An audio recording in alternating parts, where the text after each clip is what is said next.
If you will make peace with where you are, you'll lock onto your signal.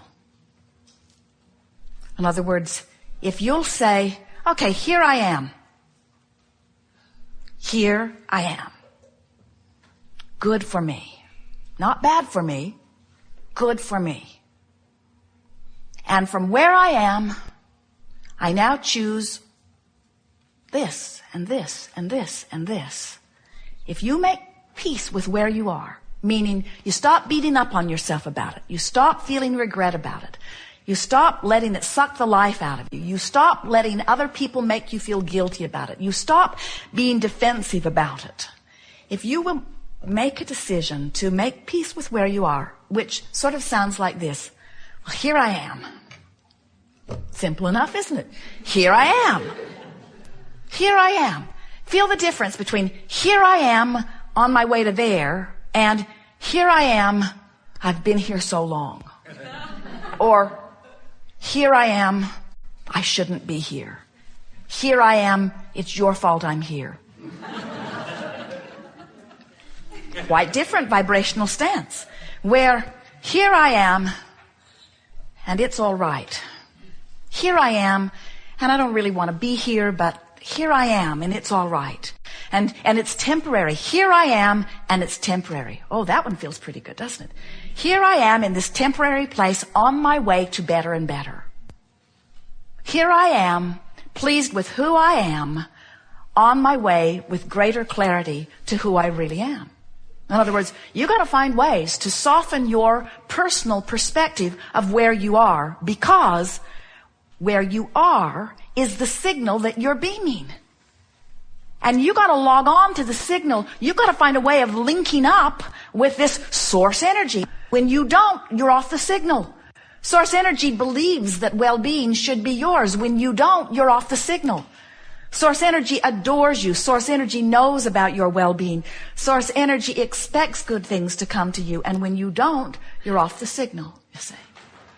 So we are happy to talk with you about anything that you want to talk about. Manifestation on any subject, nothing off limits here. But it is our powerful desire that you leave this gathering here today remembering and fully convinced that nothing is more important than that you feel good. And that moment by moment, feeling good is everything. You can have arthritic hips which give you pain, and you can feel hopeful, or you can have arthritic hips that give you pain and you can feel worried. And the emotional difference will make the difference about your recovery. You can have a bankruptcy looming and feel hopeful, or you can have a bankruptcy looming and feel desperate. And the emotional journey that you are upon will cause the outcome. We want you to realize that you have these two concurrent streams running all of the time. There is the stream of the action that I am observing. There is a stream of the manifestation that I'm observing. And then there's my connection to the stream. And the way you feel, the emotional journey, so to speak, speaks to your connection to the stream. When you make your journey about what's manifested, so you insist, of course, I'm worried because these are the facts that I'm observing. Now on this action journey, you have no latitude. You have no leeway. There's nothing that you can do other than continue to create more of whatever it is that you are giving your undivided attention to. Where if you will make your journey an emotional journey, where you say, oh yeah, I've got arthritis in my hips, and never mind how that got here. But I'm hopeful that it will feel better, and I'm anticipating discovering the process that will make that so. And I believe that it will come to me. And even though I haven't figured it out yet, I hope and anticipate that it will be there. Under that vibrational difference, rather than, oh yeah, runs in our family. Grandma had it. Mom had it. The doctors are telling me I've got it. They checked my DNA and told me that if I'd asked them, they would have told me a long time ago I was going to get it. And, you know, it's one of those things that once you get it, you've got it. Not much can be done about it. You just sort of have to learn to live with it. We say, oh, that's a very different vibration going on within you. That's causing you misalignment with the energy stream. That pessimistic attitude, while fact-based, is keeping your signal into that puny little place where even though the stream of well-being is surrounding you and enveloping you, you got a whole different thing going on here. You're not logging on to well-being. You're logging on to the reality that hasn't got anything to do with you. So what we're wanting you to hear is it does not matter where you stand. You can get to wherever you want to be from wherever you are. And we also want to say to you, don't be in such a rush to get there all at once. Be willing to take a step and then another step and then another step and then another step. Because the thing that defeats you more than all other things put together is trying to log onto a vibration that's out of your range right now. In other words, pull up your feet and move closer to the signal. Make a decision that's nothing is more important than that you feel good, and then work all day, every day to find the best feeling thought on any subject that you approach that does feel good. We said that you can get to wherever you want to be from wherever you are. And we want to say to you something here that is more meaningful than all other things that we will say to you put together all day long. So, oh, never mind. Oh, you want to hear it, don't you? So, that's our best sales job yet. That nothing is more important than that you feel good, because the way you feel is your indication of your signal. So the signal has a couple of components. How much of it am I asking for by the power of my desire? And how much in alignment with that signal am I? In other words, I want it and believe it, I'm right on beam. I want it and I doubt it, resistance. It's not coming, at least not now. I want it means it's always there for you. I want it means the signal is always available, but the allowing part is the part you tweak into place by reaching for the thoughts that feel good to you, and you can feel when you click into alignment. Someone was asking us a question the other day about whether they should hire someone or whether they should not. And they were sort of going back and forth about whether it was a good idea. There were aspects of it that felt good and some aspects of it that did not feel so good. And as we listened, we said, pay attention to which way you're leaning. Well, there was no question which way they were leaning. They could really feel that they were leaning toward making the decision to say yes. And then we said, now you have made that decision, now line up with the decision. Line up with the decision. And so we offered a whole stream of things that we thought were very reasonable components that made them easily line up with the decision. And then we said, now, your energy is in place. Now, never again go back and question that decision. Don't go back and put it back on the table where you're weighing the pros and the cons anymore. Don't shoot yourself in the foot about this decision. You've lined up with the decision. Let that decision be your decision. And you say, oh, I know people like that. They're stubborn. And we say, yes, they are. They are determined, you say. Ooh, determined. What does that mean? Determined. Cannot deter my mind? Is that what determined means? Is that the root of it? In other words, I'm determined. I've decided. I'm in alignment with, you see. Once you come into alignment with something, nobody else's opinion has anything to do with anything, because the only thing that matters is your relationship between you and the stream, between the desire that you have fashioned and the signal that you are outputting moment by moment. So when you are having trouble making your mind up about something, figure out which way you lean. In most cases, it doesn't really matter a rip. You could go with almost anyone and live happily ever after.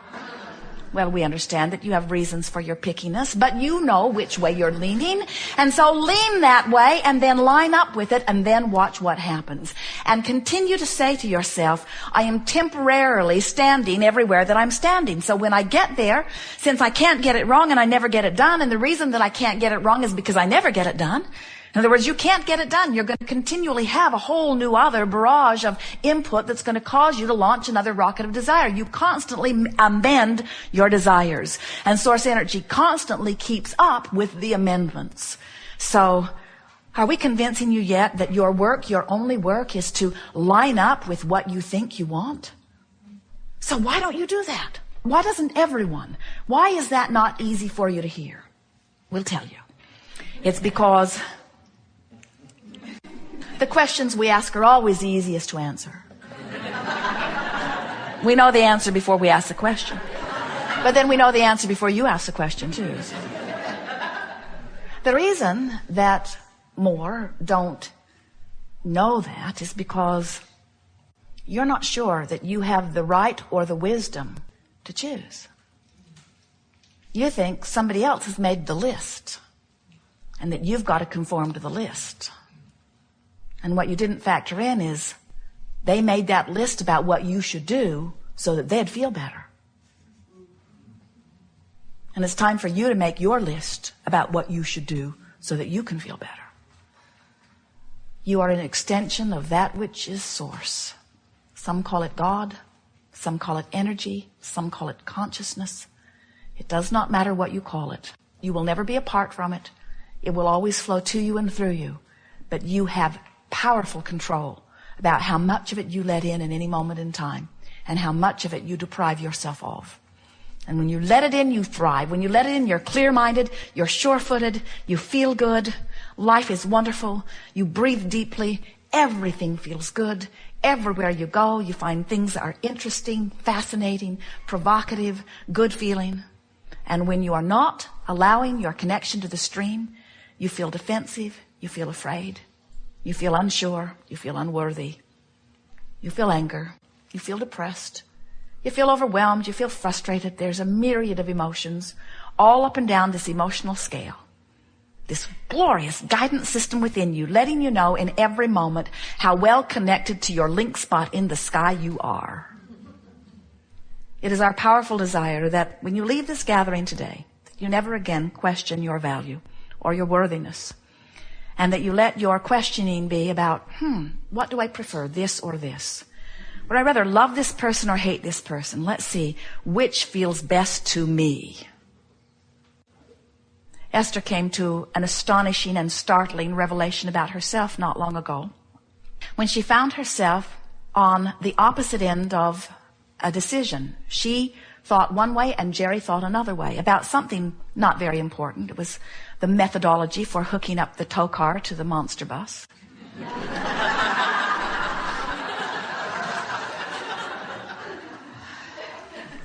And Esther always yields to Jerry because she would much rather that he turns out to be wrong than she does.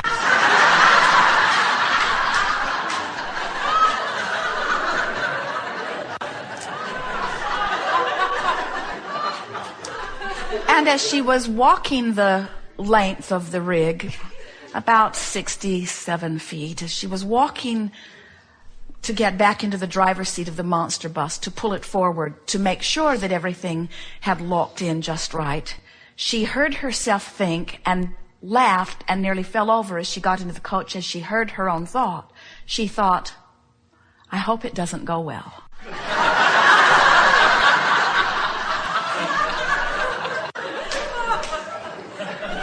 And then she thought, Abraham, I'm in great trouble here because I would rather be right than have things go well. And that is the reason that so many of you do not trust your own decision. Somebody's convinced you that it's important that you make the right decision. And so you want to take a consensus. What does everybody think? Because, you wouldn't want to make the wrong decision because somehow you've decided that you must be going to be judged on how many times you were right or how many times your partner was wrong. And we want you to understand that when you decide that you're going to look for the truth so that you can line up with the truth, you're going to have a hard time of figuring it out because anything that anybody focuses on for very long, they activate in their vibration and they make it a reality which you call a factual truth.